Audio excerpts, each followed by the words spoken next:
Hello, sourdough bread makers. Let me tell you how you can do your own sourdough. First, so you know, this is the tartine method. This is from their cookbook. You can look it up yourself, or you could ask me to get you a copy. What are the tools you're gonna need? Well, I'm sorry, what are the ingredients?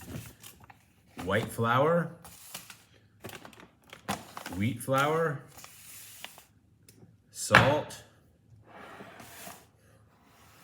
standing tap water. That's it, 4 ingredients. What are the oh, sorry, and starter, the all-important starter. I fed this starter earlier today, so it is kind of happy and ready to go. And I'm gonna show you how to use that in a bit. The tools I use are a scale, this little tool, which is a slicer, which I'll show you later.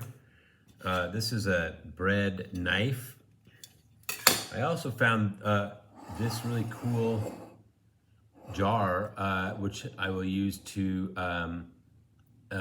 when the dough rises before we put it into the all-important cast iron for baking.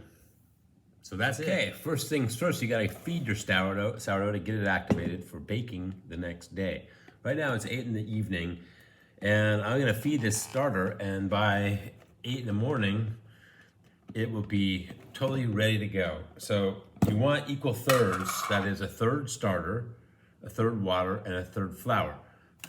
And it doesn't have to be exact. So what I'm gonna do is take my existing starter, and I'm gonna add to it a cup of water and a cup of whole wheat flour.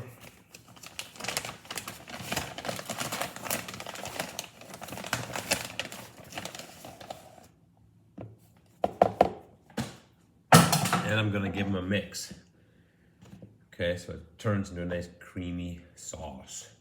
All right, so and then I'm gonna leave it aside until the morning.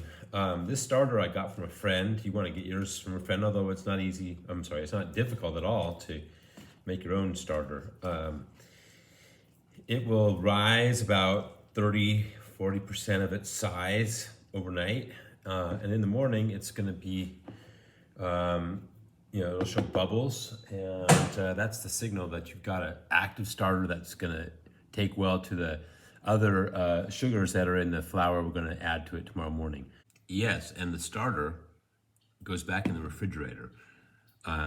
This is fully activated. You could take a little bit out and make some pancakes, but there's plenty here to get going for next time when you want to feed it. I like to keep mine fed at least once a week, and refrigerated the rest of the time, and that keeps your starter happy. So that's the magic of starters. So just so you know, I've prepared for the morning by weighing out 1,000 grams of flour. That's 900 grams of the white flour and 100 grams of wheat flour. Now you can do different proportions, but this is the proportion that I've been using. And that's what we're gonna use. I'm gonna add it into a mixing bowl tomorrow morning and add the salt and let it do its thing. So I'll see you in the morning. Good morning, here we go. It's now 8 in the morning, and we're going to assemble our ingredients to make the dough. Here's the scale. Gotta calibrate it in order to put the bowl on. So we're at 0. Okay, now I've pre-measured, this is 700 grams of water. This is what we start with. 700. Then we're gonna get 200 grams of our starter, which is nice and airy and foamy looking.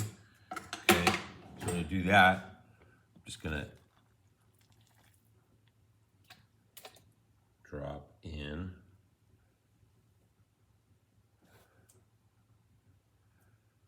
a couple scoops.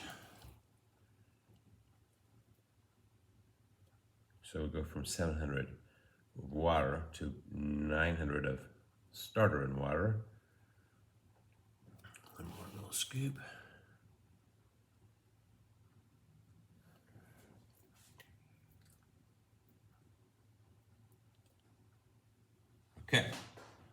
Then, give it a little mix. Actually, you know what? It's just a tiny bit too much water in there. Okay, so I mix it together. So the starter is blended with the water. Then in goes the 1,000 grams of flour, 1 kilo of flour. So at 1,900. Then we're gonna hand mix, just to get them all blended. So it's just about a minute of hand mixing. It's gonna be a little sticky. So kind of swirl your hand to get the mix off your hand.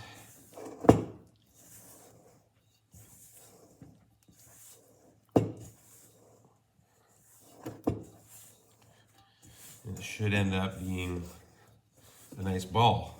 Hang on here. There we go.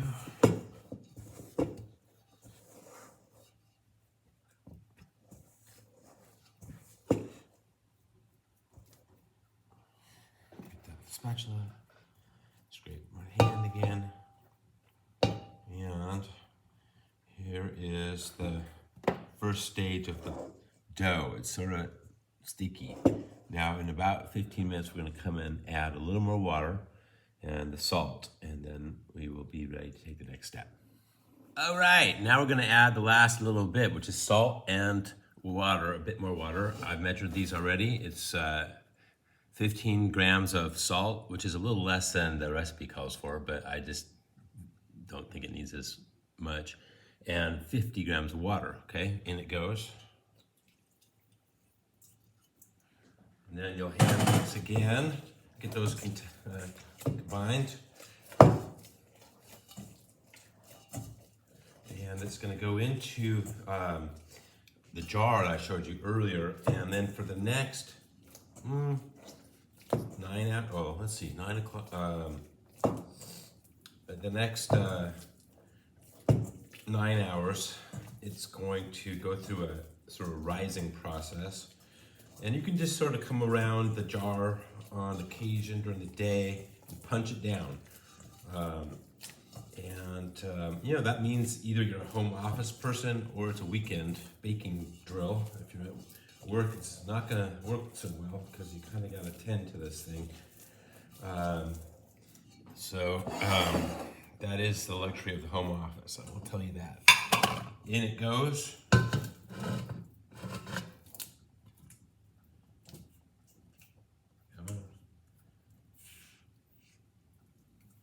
right. And that's it. So you cover it up, and I'll demonstrate one of the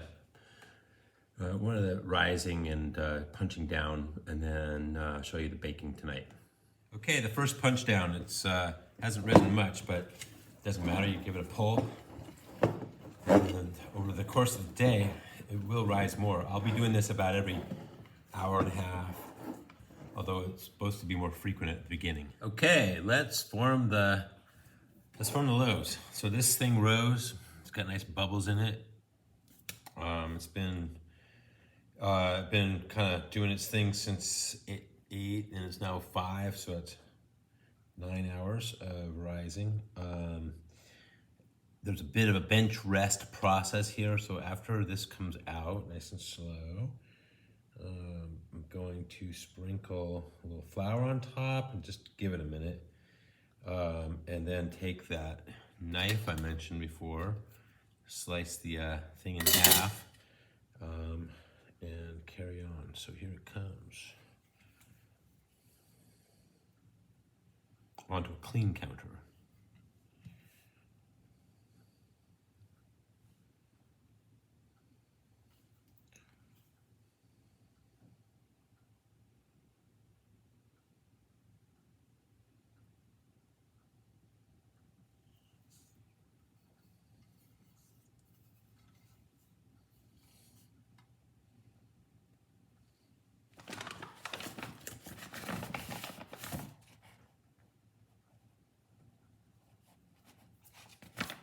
Okay, that bench rest was about 10 minutes. Now we're gonna do a little folding. So we slice this in half, kind of pull it apart. One comes over here, and one goes over there. All right, and then it's a down, right, up, left. So we're gonna go down, right, up. I think the idea here, and left, and the idea is just to create the glutinous enzymes, which you'll see. It's kind of like this nice smooth surface when you make these folds. And then at that point, it's ready to go in the refrigerator. What I do is I have these tea towels, which I line in these bowls. Okay, so here are the bowls I'm going to use, and the tea towels. What you do is you put a little rice flour. Rice flour doesn't burn in the oven, and it lines the tea towels, and that way the loaf won't stick to the towel tomorrow morning when we flip it into the cast iron. Okay, grab that. Grab this tool and pop them into the tea towels. Okay, I'm gonna break with tradition and go ahead and bake tonight instead of tomorrow. I don't think it makes a difference. The loaves are happy and ready to go. So my oven has been preheated to 500, but the all-important turn it down to 450 is happening now. Okay. The cast iron is in here, so they've been preheated as well. All right. So what we're gonna do is take the lid off. Item one. Gonna drop the loaf in, just kind of flip it in like that. And then I mentioned I've got this cutter. I just sort of score the top. That'll make it have a nice look later. And then I put the lid back on. Same with the other one. Flip this in. And score it. That one didn't quite land center, but not too worried about it. And it's gonna bake for 24 minutes. Then I'm gonna lift the lids and bake it for another 24. Okay, so we are ready. We've been baking for 50 minutes, and look at that. Here's number one. And here's number two. So, that is what we do. I know you're going to have success with your baking. Not too hard. Enjoy.